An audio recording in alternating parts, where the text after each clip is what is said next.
Praise the lord. प्रभु यीशु मसीह में आप सबों को नमस्कार। सचमुच में प्रभु ने सुंदर अवसर पुनः प्रदान किया कि मिलकर प्रभु की अद्भुत महिमा की बातों को, जो हमने सोचा समझा देखा तक नहीं है, उन बातों को प्रभु हमारे जीवन से प्रवाहित करें। जबकि महिमा के युग में चलाए जा रहे हैं, आत्मा से भरपूर की अपेक्षा कर रहे हैं, और हम चाह रहे हैं कि परमेश्वर इन धाराओं को, जिसका चलन आत्मा के द्वारा कलीसियाओं को महिमा के अद्भुत स्वरूप में परिवर्तन करने की योजनाओं का भाग लेकर जो हम शामिल हुए हैं, हम प्रभु से अपेक्षा करेंगे संध्या जो गुजर दिन की सेवा के इस आयाम में जो प्रभु ने कहा महिमा की बातें मैं दिखाऊंगा, जो अभी तक नहीं देखा उन बातों को। सच में प्रभु का धन्यवाद करते। आइए अपनी आंखों को बंद करें और प्रार्थना में चले। हमारे जीवित परमेश्वर प्रभु यीशु के समर्थी पवित्र नाम में आपकी चरणों को सही पाते हैं, हम हृदय से धन्यवाद करते। प्रभु हमारी अपेक्षाओं, विनतियों और चाहतों से कहीं बढ़कर प्रभु आपने सब कुछ हमारे लिए रखा है। हम यीशु के लहू से अपने आप को धोते हैं, आपकी धार्मिकता के एवज में होकर आपके पास आते हैं, और पवित्र आत्मा रूपी अलौकिक सहायता जो हमें बुद्धि, ज्ञान, समझ और सब प्रकार की योग्यता, कुशलता और क्षमता देती है कि हम आपसे प्रार्थना, स्तुति, प्रशंसा, आराधना और प्रकाशन की अद्भुत बातें जो हमारे जीवन में चलायमान हो जाए, हमें आपके स्वरूप में परिवर्तित करें कि हम अद्भुत महिमा का भाग को, जो परमेश्वर आपने कलीसिया के प्रबल माध्यम से एवं हर एक विश्वासियों के माध्यम से जो परमेश्वर आपने महिमा से भरे हुए युग में वरदानों की और फलों से भरपूर योजनाओं का भाग रखा हुआ है, उसको हम यीशु के नाम से पूर्ण कर सके। हम अपने जीवनों को समर्पित करते हैं, पवित्र आत्मा का स्वागत करते हैं, प्रार्थना में अगुवाई करने वाले और सचमुच में आराधना करने में आत्मा और सच्चाई के साथ सहायता करने वाले, और फिर पवित्र आत्मा के प्रकाशन और अद्भुत बातों को हमें सिखाने वाले, बताने वाले, समझाने वाले और सब कुछ करने वाले पवित्र आत्मा हम आपका स्वागत करते हैं। पूरे समय को आपके नियंत्रण में देते हैं, आप इसका संचालन करें। और जितने श्रोता सुनते प्रभु, आज सुनने वाले नहीं मगर ग्रहण करने वाले, अद्भुत प्रक्रिया में ढाले जाने वाले समर्पण के साथ उपस्थित हो सके, और हम सबको आप अपनी अद्भुत महिमा के भाग में ले चले। ऐसी हम कामना करते हुए इस विनती को यीशु के नाम से मांगते सुन ग्रहण करें, आमीन। आइए हम प्रभु का धन्यवाद करें, हम प्रभु का शुक्रिया अदा करेंगे। प्रभु हाँ, आपने योजनाएं बहुत ही बहुत शुक्रिया खुदा का। आइए अपन मिलकर हम प्रभु का धन्यवाद करते हुए गीतों गाएं और उसकी महिमा करें। यस, अपेक्षा ये है जितना उससे बढ़कर करने जा रहा है।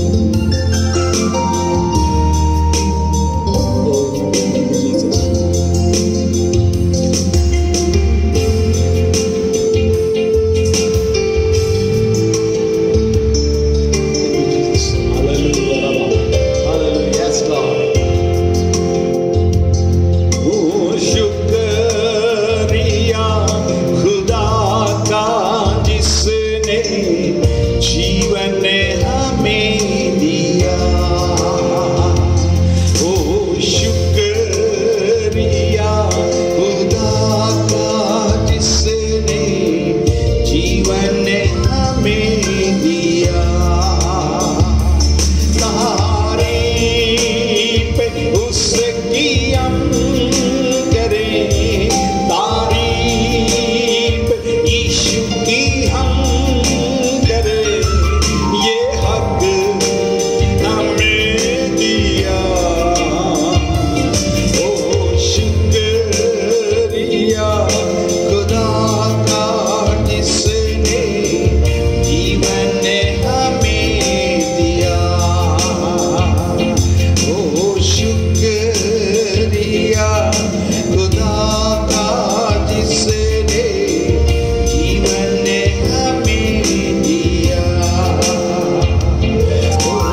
सब कुछ हमें दिया। तारीफ उसकी हम करें, तारीफ उसकी हम करें, ये हक हमें दिया। ओ शुक्रिया खुदा का जिसने जीवन हमें दिया। ओ शुक्रिया, हर चीज उसी से पाई है, उसके रहम से हर चीज उसी से पाई है, उसके रहम से उसके रहम से हर बार फिर संभलने का रास्ता हमें दिया। हर बार फिर संभलने का रास्ता हमें दिया। तारीफ यीशु की हम करें, तारीफ प्रभु की हम करें, ये हक हमें दिया। ओ शुक्रिया खुदा का जिसने जीवन हमें दिया। ओ शुक्रिया, अब ये सवाल है कि हम बदले हैं या नहीं। अब ये सवाल है कि हम बदले हैं या नहीं, बदले हैं या नहीं। फिर बार सोचने का ये मौका हमें दिया। हर बार सोचने का ये मौका हमें दिया। तारीफ यीशु की हम करें, तारीफ यीशु की हम करें, ये हक हमें दिया। ओ शुक्रिया खुदा का जिसने जीवन हमें दिया। ओ शुक्रिया, हम जितना धन्यवाद करें वो कम है, क्योंकि बाइबल हमारे लिए सब कुछ है। जो कुछ हम सुनने जा रहे हैं वो बाइबल है। आइए उस वचन को जब सुनते हैं, ये बाइबल मेरी जिंदगी है, ये बाइबल खुदा का कलाम, खुदा ने जहां को दिया है ये बेशकीमती इनाम। आइए तो मिलकर इस गीत को सुनते हैं। हम प्रभु से अपने जीवन को तैयार करके प्रभु अलौकिक वाणी को, प्रभु ने कहा था आज जो वचन हम सुनने जा रहे हैं ये महिमा की प्रवाहित वचन है जो हमारे जीवन में प्रवाहित होगी। सचमुच में ये बाइबल हमारी जिंदगी है, ये सब कुछ है, इसलिए वो सिखाती है। तो इस बात को याद रखें।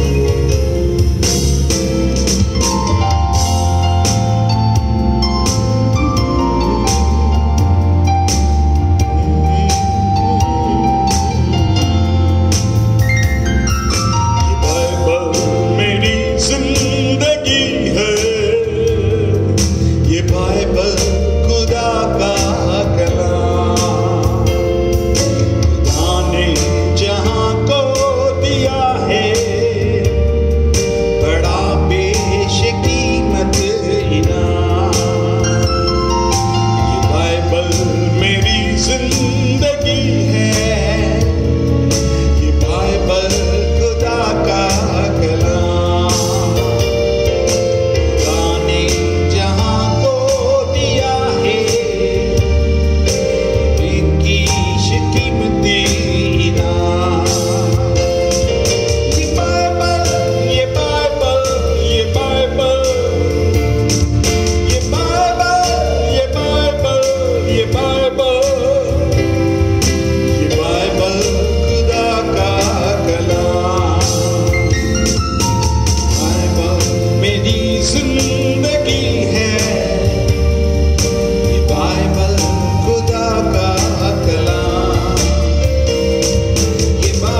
इसकी, खुदा का है ये इंतजाम। ये बाइबल, ये बाइबल, ये बाइबल, ये बाइबल, ये बाइबल, ये बाइबल, ये बाइबल खुदा का कलाम। बाइबल मेरी जिंदगी है, ये बाइबल खुदा का कलाम। है मूसा का फरमान इसमें, है दाऊद का ईमान इसमें,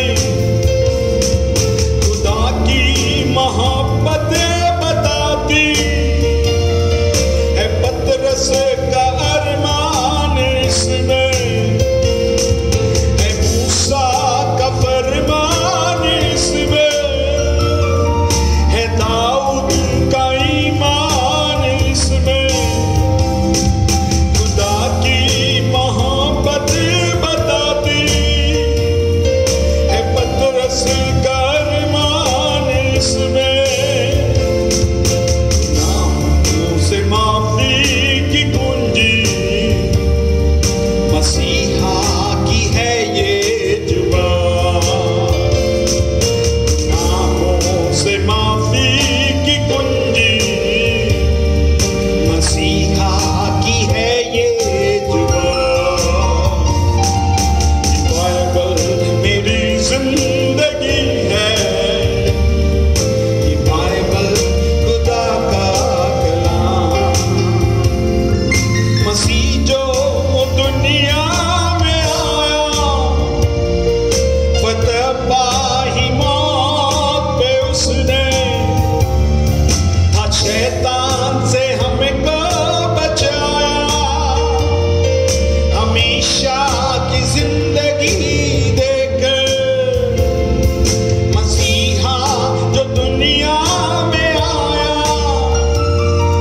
फतह पाई मौत पे उसने, था शैतान से हमको बचाया, हमेशा की जिंदगी देकर।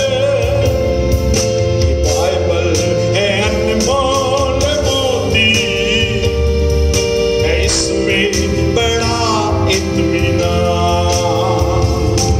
ये बाइबल है अनमोल मोती, है इसमें बड़ा इत्मीनान। ये बाइबल, ये बाइबल, ये बाइबल, ये बाइबल, ये बाइबल, ये बाइबल, ये बाइबल खुदा का कलाम। बाइबल मेरी जिंदगी है, बाइबल खुदा का कलाम। खुदा ने जहां को दिया है ये बेशकीमती इनाम।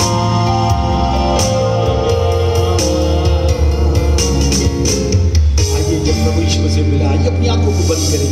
अद्भुत वचन रूपी माध्यम से प्रभु ने कहा था, मैं रिवा बनकर तुम्हारे बीच में चलता फिरता दिखाई दूंगा। वो वचन आज सक्रिय रूप में मेरे राम के बीच में उपस्थित है। जो हम सुनने जा रहे हैं भविष्यवक्ता के प्रबल माध्यम से, जिनको प्रभु ने कहा मैं अपना मुख बनाऊंगा और उन्हें ले चलूंगा। Thank you Jesus. आइए हम प्रार्थना करें। हमारे जीवित परमेश्वर प्रभु यीशु के समर्थी पवित्र नाम में आपके चरणों से सही बातें विनती और प्रार्थना करते प्रभु, आज की संध्या अलौकिक संध्या होने जा रही है। अद्भुत प्रकाशनों से आपने कहा था तेरा वचन मेरे पांव के दिए मार्ग के उजाला है। अद्भुत इसे मार्गदर्शन करते प्रभु, इस महिमा के युग में एक नया स्वरूप आप दे रहे हैं, इसके लिए आपका धन्यवाद करते हैं। आपकी अद्भुत महिमा की बातों का संचार जब हमारे जीवन से होता है, अद्भुत महिमा को बहुतायत समय से हर एक के जीवन में प्रकाशित होने दे, बहने दे, और वो अद्भुत महिमा की बातें प्रभु हमें से हर एक के जीवन में संग्रहित हो जाए। और संचालित होकर मेरे और आपके जीवन को एक नया रूप प्रदान करने पा लिखा है। तो प्रभु यीशु मसीह में नए बनते चले जाते हो। यीशु के नाम में वो अद्भुत स्वरूप आज उस जगत के प्रबल माध्यम से होने पा धन्यवाद देते प्रभु। आपने कहा था मैं बताकर ऐसा करूंगा, हम विश्वास करते प्रभु जितना हमने चाह मांगा उससे बढ़कर आप करने जा रहे हैं। पूरे समय को पवित्र आत्मा आपके नियंत्रण में देते हैं और चाहते प्रभु सब बातों पर आशीष है। जितने श्रोता है प्रभु उन समर्पण के साथ और आमीन के साथ मानने के लिए बैठकर सुन सके और ग्रहण करके चलने वाले बन सके, जिससे कि पूरी आशीष का भाग बना रहे। सब माध्यमों को प्रभु तैयार करिए, सारी रुकावटों को दूर कीजिए और लोग सरलता से इन बातों को लेने के लिए तैयार हो सके। धन्यवाद प्रभु, आपने हमारी प्रार्थना सुना। विनती प्रभु यीशु के नाम से मांगते हैं, आमीन। आइए धीरज के साथ प्रभु की वाणी को सुनेंगे। मैं प्रभु के श्रेष्ठ में निवेदन करूंगा, प्रभु के वचन को हम तक पहुंचाए।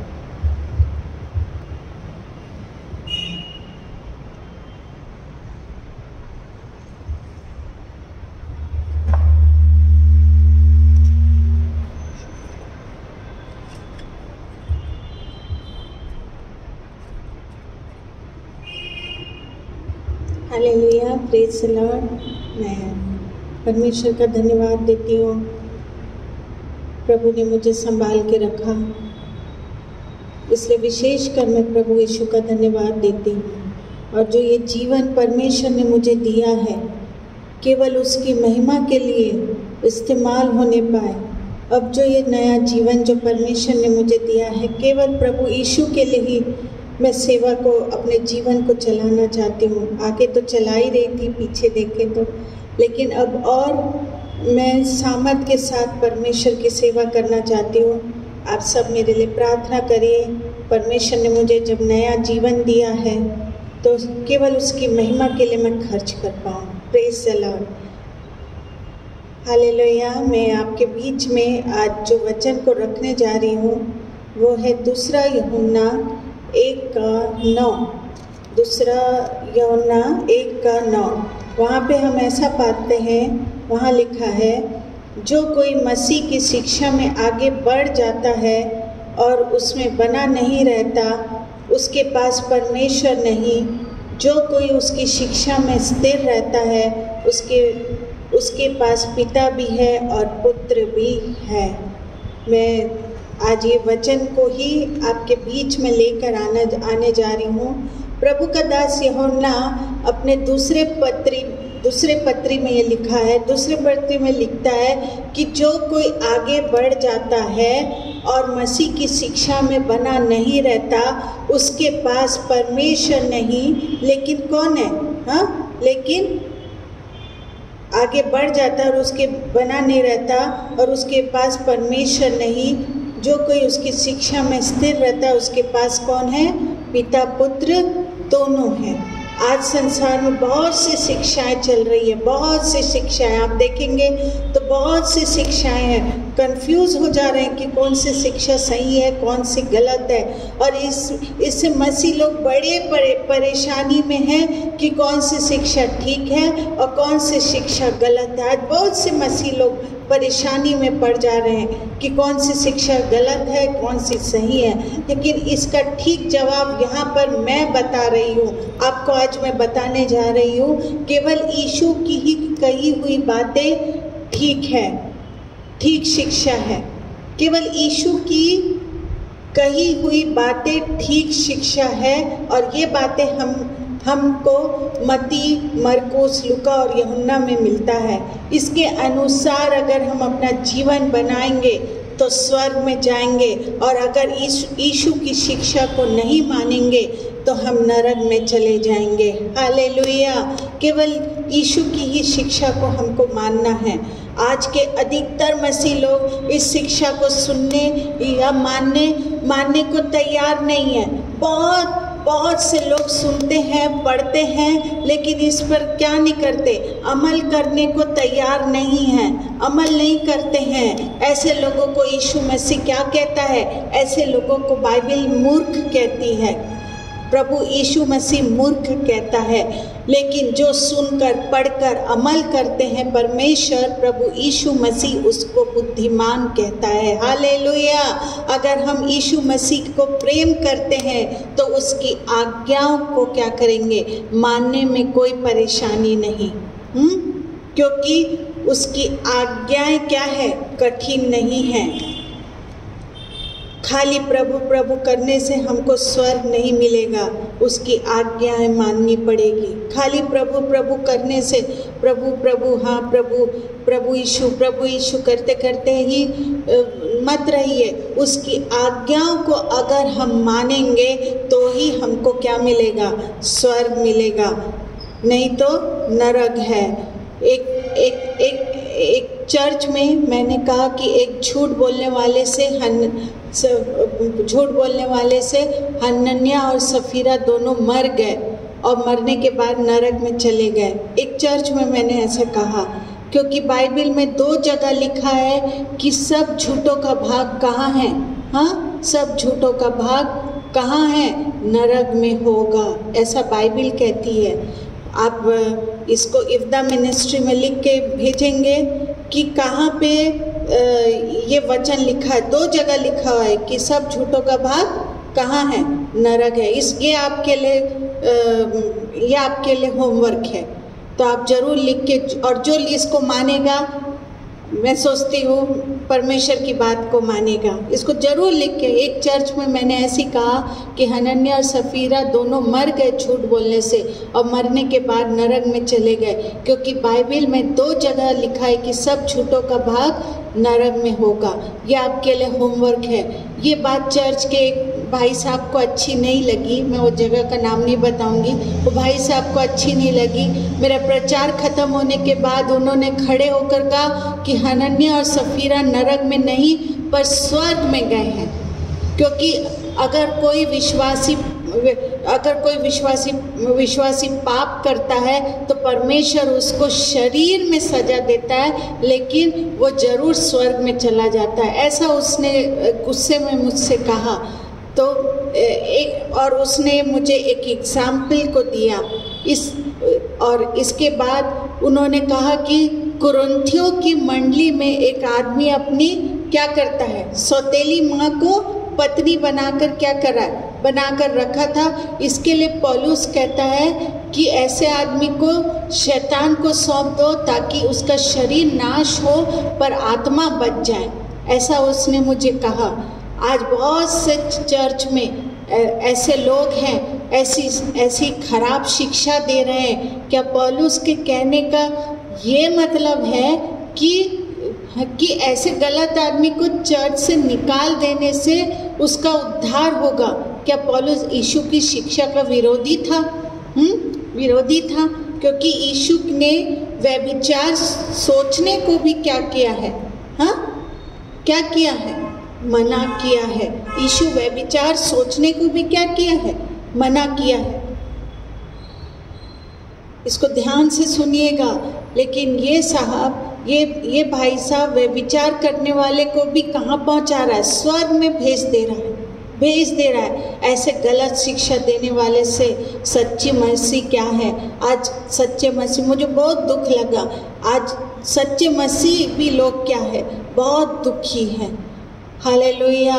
सच्चा यीशु का चेला कभी भी यीशु की शिक्षा के विरोध में नहीं बोलेगा, कभी विरोध में नहीं बोलेगा। प्रेरितों के काम, प्रकाशित वाक्य तक सब कुछ यीशु की शिक्षा के अनुसार ही लिखा है, क्योंकि उसके सारे चेले कौन थे? मसीह थे। हालेलुया। हम भी कौन हैं? यीशु के चेले हैं। और हम भी कौन हैं? हम भी मसीह हैं। हालेलुया। अच्छा, ध्यान से सुनिए। पौलुस के कहने का ये मतलब नहीं था कि व्यभिचारी को चर्च में से क्या कर दे, निकाल देंगे, निकाल दोगे तो उसे स्वर्ग मिल जाएगा। पर वो सोचता था कि मंडली में से निकाल देने के बाद शायद वो अपना संबंध किससे ठीक कर ले? परमेश्वर से ठीक कर ले, क्योंकि शायद वो मंडली में बहुत पैसा देता है, पैसा देता हो, इसलिए कोई उसके पाप को प्रकट नहीं करता, प्रकट नहीं करता हो। आज भी बहुत सी मंडलियों में ज़्यादा पैसा देने वालों का पाप कोई नहीं बोलता। मैं किसी के विरोध में नहीं बोल रही हूँ, लेकिन आपको शिक्षा बता रही हूँ। नहीं बोलता, हमें बोलना है। या अपनी सौतेली माँ को पत्नी बनाकर अपने पापा को धोखा देता है, चर्च को धोखा देता है और परमेश्वर को धोखा देता है, फिर ये नरक से कैसे बचेगा? आप ही बताइए कि कैसे बचेगा नरक से? अपने पाप, अपने पिता को धोखा दे रहा है, चर्च को धोखा दे रहा है, कलीसिया को, मंडली को धोखा दे रहा है, तो ये नरक से कैसे, यीशु को धोखा दे रहा है, तो ये कैसे नरक से बचेगा? लेकिन अगर इसको चर्च से निकाल दिया जाए तो इसकी बेइज्जती होगी, तब हो सकता है कि वो बुरा काम छोड़े और अपने इस क्या करे हैं, अपने इस पाप की माफ़ी पाकर स्वर्ग में चले जाए। हालेलुया। पाप के खिलाफ हैं, तो यीशु मसीह भी इतना सख्त बोलता था। पाप के खिलाफ प्रभु यीशु मसीह भी सख्त बोला है कि अगर तेरा हाथ ठोकर खिलाए तो काट दे, हैं, पाँव ठोकर खिलाए तो काट दे, आँख ठोकर खिलाए तो निकाल दे उसको, हैं, ताकि तू नरक जाने से क्या हो जाए। ये प्रभु यीशु की बात है। हालेलुया। तू नरक जाने से बच जाए। अगर कोई मुझसे कहे कि अपना हाथ काट कर फेंक दे, तो मैं कभी भी उसे नहीं काटूंगी, हैं। अगर मैं पाप कर रही हूँ, मेरे हाथ से अगर गलती हो रहा है, तो मैं काट के नहीं फेंकूंगी। लेकिन अगर मेरे हाथ में कैंसर हो जाए, हैं, और डॉक्टर कहे कि हाथ को क्या कर, काट दे, तो काट दे, नहीं तो तू मर जाएगी, तो क्या हो जाएगा? मैं तुरंत काट दूंगी ताकि मरने से मैं बच जाऊँ। हाँ, कैंसर के मरने से बचने के लिए इंसान कुछ भी करने को इन दिनों में तैयार है, लेकिन कैंसर से बचकर भी एक दिन ज़रूर हम क्या हो जाएंगे, ज़रूर मरना ही है, मरना पड़ेगा ही। कैंसर से अगर बच भी गई तो एक दिन क्या हो जाएगा, एक दिन ज़रूर मरना पड़ेगा। इसलिए परमेश्वर कहता है कैंसर से बचने के लिए बहुत कुछ क्या करना है हमको, हाँ, क्या करना है।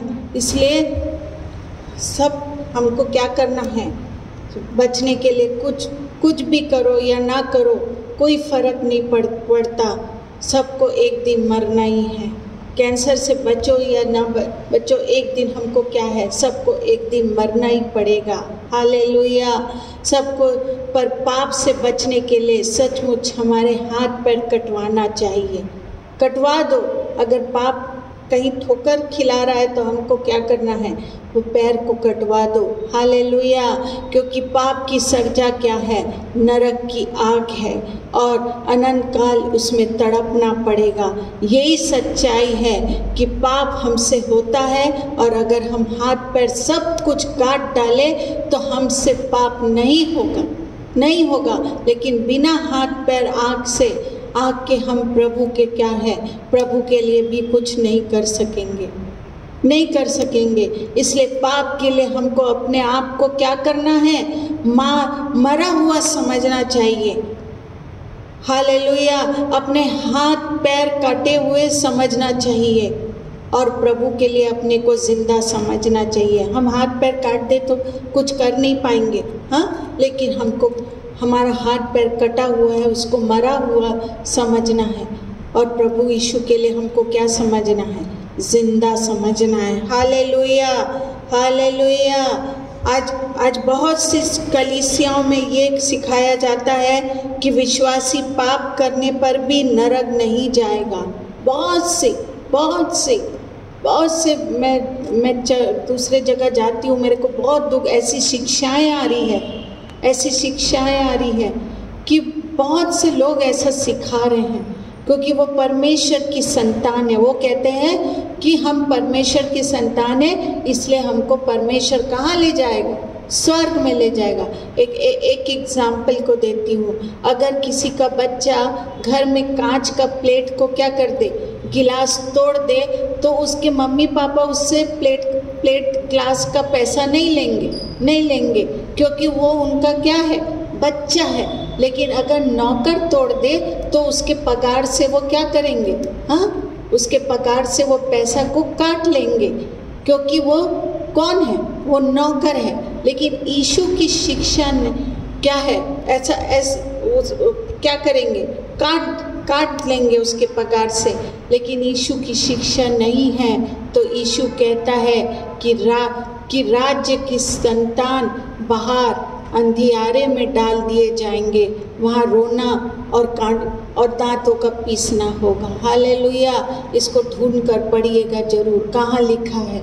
हाँ, यीशु क्या कहता है, अगर वो मेरे क्या है, राज्य की संतान नहीं है तो उसे बाहर में क्या कर दूंगा, अंधियारे में डाल दूंगा, जहाँ रोना और दांतों का पीसना है। बस सोच लीजिए, अगर यीशु की संतान नहीं है, जैसे मैंने एग्जाम्पल को बताया कि क्या है, क्या बच्चा ग्लास तोड़ रहा है तो उसके माँ बाप क्या करेंगे, हाँ, उससे पैसा नहीं लेंगे। लेकिन अगर नौकर तोड़ेगा तो उससे क्या किया जाएगा, हाँ, उससे उसके पगार से पैसा काट दिया जाएगा। क्योंकि यीशु कहता है कि राज्य की संतान बाहर अंधियारे में डाल। जो प्रभु यीशु के संतान नहीं है उसको कहाँ डाल दिया जाएगा। आप कितना भी बोल दो, विश्वासी आजकल झूठे बात को कह रहे हैं कि ये क्या है, अगर पाप भी करता है तो उसको कहाँ डाल देंगे, हाँ, उसको स्वर्ग भेज देंगे। लेकिन जो यीशु की संतान नहीं है वो कहाँ डाल दिया जाएगा। इसको ढूंढ के जरूर मेरे को बताइएगा कहाँ लिखा है। हालेलुया। बाइबल के हिसाब से एक मसीह पाप करे तो उसको ज़रूर सज़ा मिलेगी, क्योंकि वो जानता और वो पाप करता है तो शायद उसको कुछ छूट मिले। वो जानता है और पाप करे तो उसको शायद हो सकता है कुछ छूट मिले, क्योंकि पतरस भी कहता है कि पहले परमेश्वर के लोगों का क्या होगा, न्याय होगा। हाँ, हालेलुया। पतरस भी ये कहता है कि पहले किनका क्या होगा, पहले परमेश्वर के लोगों का क्या होगा, न्याय होगा। और यीशु मसीह ने कहा, सिद्ध बनो जैसा तुम्हारा स्वर्गीय पिता क्या है, सिद्ध है। हालेलुया। ये काम हमें करना ही है, क्योंकि हम मसीह हैं और ये मसीह की क्या है, शिक्षा है। हालेलुया। यीशु मसीह अपने समय के धर्म के अगुए से कहता है कि मसूल लेने वाले और वेश्याओं तुमसे पहले परमेश्वर के राज्य में प्रवेश करेंगे, क्योंकि वो बपतिस्मा लेकर पवित्र जीवन क्या हो गया है, जीवन जीते हैं। पर तुम धर्म के अगुए होकर क्या कर रहे हो, पाप कर रहे हो। हाँ, मैं धर्म के अगुए केवल पास्टर लोग नहीं, जो प्रभु यीशु की शिक्षा को फैलाते हैं वो सब कोई है, उसमें मैं भी हूँ, सब हैं। परमेश्वर कहता है कि धर्म के अगुए लोग क्या कर रहे, जो यीशु की शिक्षा को ले लिया है। मैं आपका कन्फ्यूजन को दूर कर रही हूँ, ये मत समझिए कि केवल पास्टर लोग के लिए ये बात बोला जा रहा है। हर विश्वासी के लिए जो इस बाइबल के अनुसार क्या कर रहे हैं, चल रहे हैं। परमेश्वर कहता है कि वो तो बपतिस्मा लेकर पवित्र बन चुके हैं और वेश्याएं भी तुम्हारे क्या हो जाएंगी, हैं, वो न्याय के समय में क्या हो जाएंगी, वेश्याएं भी पाप से छुटकारा पाके पूरे स्वर्ग में चले जाएंगे। पर धर्म के अगुए होकर पाप कर रहे हो तो ये समझकर कि स्वर्ग तो हमारा ही है, हैं? स्वर्ग तो क्या है, हमारा ही है। ये समझ के धर्म के अगुए लोग अगर ये पाप कर रहे हैं, आज बहुत यीशु मसीह ने कहा कि क्या करना है। यीशु मसीह ने कहा कि पिता, पुत्र और पवित्र आत्मा के नाम से क्या दो, बपतिस्मा दो। लेकिन बहुत से अगुए लोग यीशु के नाम से बपतिस्मा, ध्यान से सुनिए, यीशु के नाम से बपतिस्मा देते हैं। क्या यीशु से नहीं कह सकता था? हाँ, हालेलुया। क्या यीशु ये नहीं कह सकता था कि मेरे नाम से बपतिस्मा देना? उसने क्यों पिता, पुत्र और पवित्र आत्मा का नाम लिया? हाँ, क्यों लिया? यीशु ये नहीं कह सकता था कि मेरे नाम, क्यों उसने पिता, पुत्र और पवित्र आत्मा के नाम को लिया? हाँ, वो कहते हैं कि चेलों ने भी यीशु का नाम से बपतिस्मा दिया। पेरितों के काम 19 का 5 में हम पढ़ते हैं। पेरितों के काम 2 का 38 में भी हम वहाँ पे इस पढ़ते हैं। इसका मतलब चेले यीशु से ज़्यादा क्या बुद्धिमान थे? क्या वो यीशु की शिक्षा के विरोधी थे? नहीं। फिर उन्होंने ऐसा क्यों किया? उन्होंने कोई गलत काम नहीं किया। उन्होंने पिता, पुत्र, पवित्र आत्मा के नाम से ही क्या किया? बपतिस्मा दिया। लेकिन उस समय 2 बपतिस्मा चलते थे, एक यूहन्ना का जिसमें पिता, पुत्र और पवित्र आत्मा क्या है पिता, पुत्र और पवित्र आत्मा का नाम होता था। इसलिए जब पौलुस ने कुछ लोगों को पूछा कि तुमने पवित्र आत्मा पाया, तो उन्होंने जवाब दिया कि हमने तो पवित्र आत्मा का नाम ही नहीं सुना है, कभी नहीं सुना है, कभी भी नहीं सुना है। तब पौलुस ने उनसे फिर पूछा कि तुमने किसका बपतिस्मा लिया? उन्होंने कहा यूहन्ना का, क्योंकि यूहन्ना के बपतिस्मा में पिता, पुत्र और पवित्र आत्मा का नाम नहीं होता। इसलिए इन लोगों ने पवित्र आत्मा का नाम भी नहीं सुना, नहीं सुना था। तब उनको 2 बार प्रभु यीशु के नाम का बपतिस्मा दिया, जिसमें पिता, पुत्र और पवित्र आत्मा ये दोनों क्या थे? दोनों नाम थे। हालेलुया। कितने लोग अपने को यहोवा का साक्षी कहते हैं, पर यीशु मसीह ने कभी भी यहोवा का नाम क्या नहीं किया? नहीं लिया। हाँ, उसने ये ज़रूर कहा कि तुम मेरे गवाह हो। हम यीशु के क्या हैं? गवाह हैं, यहोवा के नहीं, यहोवा के नहीं। याद रखिए, इन अंतिम दिनों में परमेश्वर ने केवल अपने पुत्र यीशु के द्वारा ही हमसे बातें की है। इसके अलावा कोई स्वर्ग का स्वर्गदूत भी आकर कह दे कि यीशु की शिक्षा के खिलाफ हमें सिखाए, तो हमको उसकी नहीं सुनना है, नहीं सुनना है। बहुत से लोग मेरे को बोल रहे हैं कि घर आके लोग हमें शिक्षा दे रहे हैं, मत सुनिए, क्योंकि शैतान भी स्वर्गदूत के रूप में भी आकर इंसान को बहकाता है। यीशु मसीह की शिक्षा जो मत्ती, मरकुस, लूका, यूहन्ना में है, उसका सारा हाल मैं अभी बता तो नहीं सकती, न बोल सकती। आप रोज़ उसको पढ़ो और हर बात पर क्या करो? अमल करो। उसको सीखते जाओ, जुगाली करते जाओ। यीशु का पहाड़ी उपदेश है, उसको रोज रोज हमको क्या करना है? अमल में लाओ। मन के वहाँ पे लिखा है मन के दीन बनो, ऊपर से लो तो क्या? बहुत लोग दीन बनकर घूमते हैं, अंदर क्या है ये केवल परमेश्वर जानता है, और हमको केवल उसी को क्या करना है? एक दिन हिसाब देना है। अगर मन में दीन नहीं है तो इसके लिए आपको दुखी होकर यीशु के लहू को क्या करना है? पुकारना। अगर आपके मन में दीनता नहीं है, किसी के विरुद्ध में कुछ बात है, तो यीशु के लहू को इन दिनों में पुकारना है। उसका लहू हमें मन के घमंड के पाप से क्या करेगा? शुद्ध करेगा। तब हम सचमुच नम्र हो जाएंगे। फिर हमारे अंदर आत्मा की भूख जागेगी। हालेलुया। हमारे मन में दया आएगी। इस प्रकार हमारा मन क्या हो जाएगा? शुद्ध होगा, और हम दूसरों को मेल मिलाप परमेश्वर से कराएंगे और यीशु के लिए दुख उठाने को तैयार हो जाएंगे। Hallelujah, hallelujah. हमारा गुस्सा करना बंद हो जाएगा और हम व्यभिचार क्या हो जाएगा? हम व्यभिचार की कभी सोचेंगे भी नहीं। कसम खाना बंद करेंगे, अन्याय सहन करेंगे। हालेलुया। दुश्मन को प्यार करेंगे। गुप्त दान, गुप्त प्रार्थना, गुप्त उपवास करना है। हमको अच्छा लगेगा इन दिनों में अगर हम ऐसा करेंगे। तो अपना धन स्वर्ग में क्या करेंगे? जमा करेंगे। कल की चिंता करना बंद करेंगे। दूसरों की गलती पर नहीं, पर अपनी गलतियों पर ध्यान देंगे। हालेलुया। सकड़े रास्ते में चलेंगे, और जो लोग इस शिक्षा के विरोधी हैं उनसे कोई संबंध हमको नहीं रखेंगे।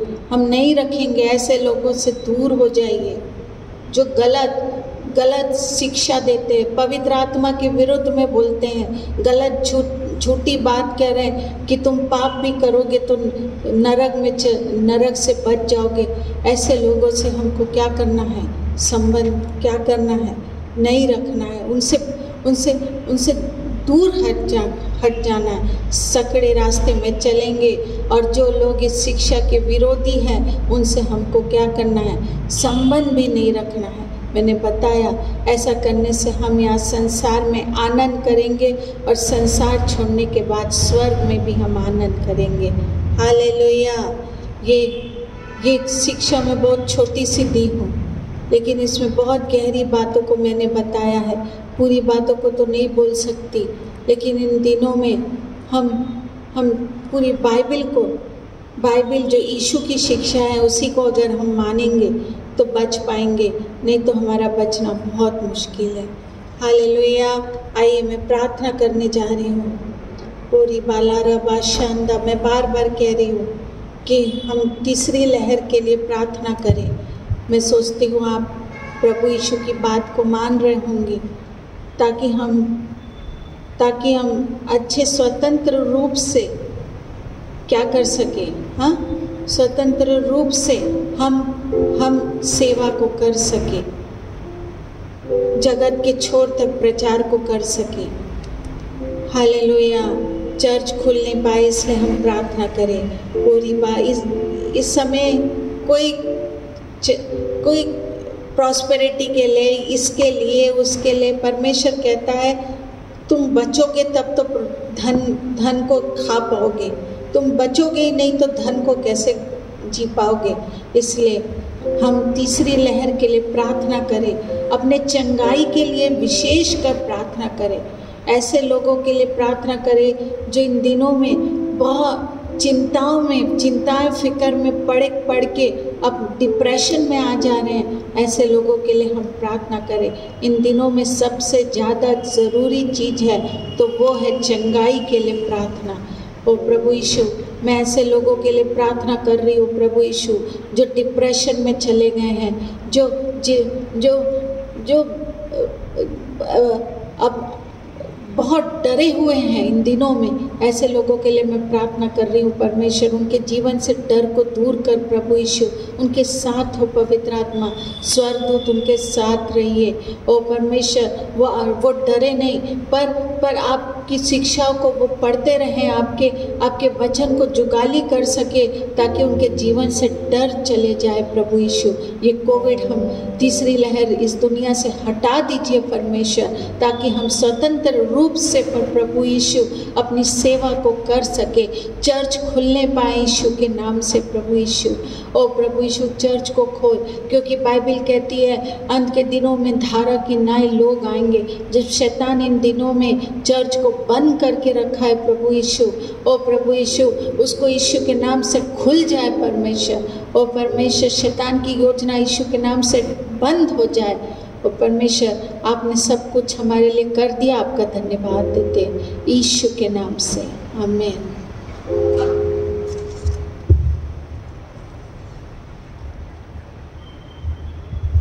Praise the Lord. सचमुच में प्रभु की अद्भुत वाणी हमने सुनी और हमने ये देखा कि परमेश्वर कितना हमसे प्यार करता। वो कहता है, याकूब की पत्री सुन रहे थे, वचन कितना महत्वपूर्ण है। आकाश और पृथ्वी टल जाएंगे मगर उसका वचन बिना पूरे हुए कभी नहीं टलेगा। इसलिए याकूब के पहले अध्याय उसकी 25वीं आयत में लिखा हुआ है, जो व्यक्ति स्वतंत्रता की सिद्ध अवस्था पर ध्यान करता रहता है वो अपने काम में इसलिए आशीष पाएगा कि सुनकर भूलता नहीं मगर वैसे ही काम करता है। सचमुच में परमेश्वर हमें सब प्रकार की आशीषों का भाग देना चाहता है, मगर वो इसलिए नहीं कि वो भूल जा, इसलिए कि पाप की मजदूरी मृत्यु और नरक की आग है। हर एक झूठ बोलने वालों का भाग नरक में होगा। मगर प्रभु कहता है हमको बहुत ही सावधान होकर इन दिनों में चलने की जरूरत है। प्रकाशित वाक्य 22वां अध्याय उसकी 7वीं आयत में लिखा है, देख मैं शीघ्र आने वाला हूं, धन्य हुआ जो इस पुस्तक की भविष्यवाणी की बातें मानता है।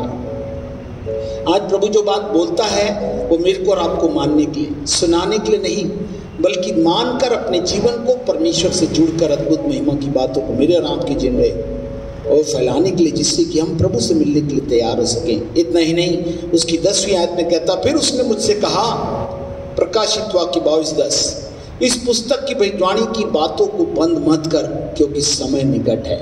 जब समय बहुत कम है, प्रभु चाहता है कि अब सचमुच में पश्चाताप के साथ आ जाए। आपको मालूम है, बहुत से लोग जो पश्चातापी पापी हैं, व्यभिचारी है, जाएंगे। राहाब वेश्या कैसे सच्चाई को मानकर जो बात बोली गई थी उसने मानी, और उससे वो और उसका पूरा परिवार बचा लिया गया। आज भी प्रभु हमसे बहुत प्यार करता है और वो चाहता है कि प्रभु की अद्भुत भाग का भाग हम में से हरेक के जीवन में होता रहे, और हम प्रभु कि अद्भुत महिमा की भाग को अपने जीवन में सचमुच में देखने पाएं। यदि हम चाहते हैं कि सचमुच में ये अद्भुत भाग हमारे जीवन से बहे, तो हमें अपने जीवन को प्रभु के हाथों में देना है और कहना है, हाँ प्रभु ये बात सच है, हम आपकी अद्भुत महिमा की बातों को अपने जीवन में देखना चाहते हैं। हम चाहते हैं कि प्रभु आपकी अलौकिक धाराएं जो आपने आज्ञाकारिता के साथ हमारे जीवन में रखी हुई हैं, उसको हम अपने जीवन में देखना चाहते हैं। हम चाहते हैं कि वो भाग हमारे जीवन में रहे। यदि हम सचमुच में विश्वास करते हैं, आज की अलौकिक वाणी को हमने सुना है कि वचन सुनने वाले नहीं मगर चलने वाले बनो, कि सुनने वाले अपने आप को धोखा देते हैं कि हम यूं ही चले जाएंगे स्वर्ग। नो, प्रभु ने कहा रोमियो की पत्री उसका 8वां अध्याय उसकी पहली आयत में, अतः अब जो मसीह यीशु में हैं उन पर दंड की आज्ञा नहीं। दंड की आज्ञा उन पर नहीं जो शरीर के अनुसार नहीं मगर आत्मा के अनुसार चलते हैं। पिछली बार हमने सुना था कि शेष शारीरिक जीवन परमेश्वर की इच्छा के अनुसार व्यतीत करें। जो पहला पत्रस के 4 अध्याय की 2 आयत में पिछले बयान हमने सुना था, भविष्य में अपना शेष शारीरिक जीवन मनुष्यों के विलासों के अनुसार नहीं वरन परमेश्वर की इच्छा के अनुसार व्यतीत करें। ये परमेश्वर मेरे और आपके लिए इन अद्भुत धाराओं को बहाना चाहता है और वो चाहता है कि हम मिलकर इस अद्भुत बात को समझ सकें। तो हम कहें, हाँ प्रभु ये सच है, आप ही हमारा राह है, हमारी ज़िंदगी है, आप हमारे सब कुछ हैं। जब ये सच बातें हैं और आपका आना निकट है, तो प्रभु हमें कैसे ही गंभीर होकर अपने जीवन को सावधान करने की जरूरत है। प्रभु परमेश्वर हमसे चाहते हैं कि हम मान लें। और जिन जिन लोगों ने पश्चाताप किया, जो अपने अपराधों को मान लेता छोड़कर उस पर दया की जाएगी। प्रभु ने कहा आँख तो आँख निकलवा ले, हाथ और पैर कटवा ले। जैसे आज बीमारी होती है, आदमी मजबूरी में कटा लेता है कि शरीर में वो नहीं चाहता है कि वो नाश जाए, मर जाए, मगर सबका मरना जरूरी है, सबका न्याय होना भी जरूरी है। मनुष्य के समय ठहराए गए हैं, मगर जब प्रभु हमको इस समय देता है तो पश्चाताप के साथ लौट आए और प्रभु से कहे, हाँ प्रभु ये बात सच है। कितने लोग कहेंगे, हाँ प्रभु हम मानकर सच में जीवन बिताना चाहते हैं, हम झूठ में नहीं।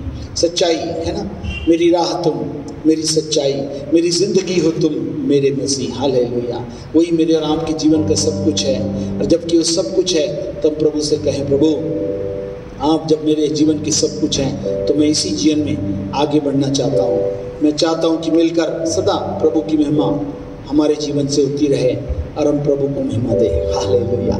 क्योंकि वही सच्चाई पर चलना है। प्रभु ने कहा, तमाम सत्य जीवन में ही हूँ। हर एक झूठों का भाग दो जो होमवर्क दिया गया है, उसे अब इसी प्रकाशित वाक्य में साफ शब्दों में लिखा हुआ है। उस नरक की आग की झील में होगा जहां मनुष्य को तड़पना और चलना होगा। किस प्रकार से अनन्या और सफीरा ने झूठ बोला और उसे कितने साथ पहुंचा दिए गए। ने परमेश्वर के विरुद्ध में और पवित्र आत्मा के विरुद्ध में झूठ बोला। आज भी प्रभु कहता है, पवित्र आत्मा के द्वारा संचालित कलीसिया, जिसमें भविष्यवाणी के अद्भुत माध्यमों से परमेश्वर हमें प्रकाशित करते हुए जागरूक करना चाहता है कि वो अपने जीवन में सच्चाई से जुड़कर अपने जीवन को उसमें जोड़ लें, जिससे कि प्रभु की महिमा का अद्भुत भाग हमारे जीवन में होने पाए। सो आइए, जब ये गीत चलता हम अपने जीवन में कहें, हाँ प्रभु, मैं अपने जीवन में खड़े होकर या तो घुटने टेक कर या सामने आकर कहें, हाँ प्रभु, मैं खड़े होकर अपने जीवनों को हाथों को जोड़कर कहें, हाथों को उठाकर कहें, हाँ प्रभु, मेरी राह भी आप ही है, आप ही वो रास्ता है जो मैं स्वर्ग ले जाएंगे। आपका आना बहुत निकट है। आपने कहा था, तुम सारे चाल चल में पवित्र, तुम्हारा बुलाने वाला पवित्र है, तुम भी सारे चाल चल में पवित्र बनो। कोई भी झूठ की बातों का कोई भी भाग ना होने पाए। प्रभु कहता है, सच को मैं लेने आने वाला हूँ, वही सच्चाई हमारा जीवन है। सो आइए हम प्रभु को कहें और कहें, प्रभु ये बात सच है, मैं ऐसे करना चाहते हैं। हालेलुया। मेरी राह तुम, मेरी सच्चाई, मेरी जिंदगी हो तुम, मेरे मसीही। मेरी राह तुम, मेरी सच्चाई, मेरी जिंदगी हो तुम, मेरे मसीही। चलो मैं राह में तेरी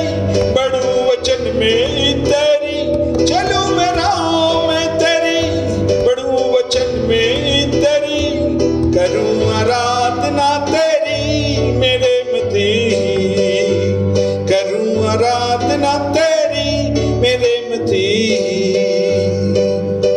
जिंदगी है जो मेरी तेरे हाथों में दूं,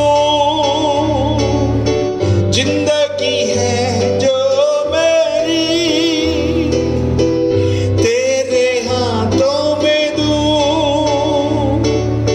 सांस डाली है तूने मुझ में, तेरे लिए जीऊं। सांस डाली है तूने मुझ में, तेरे लिए जीऊं।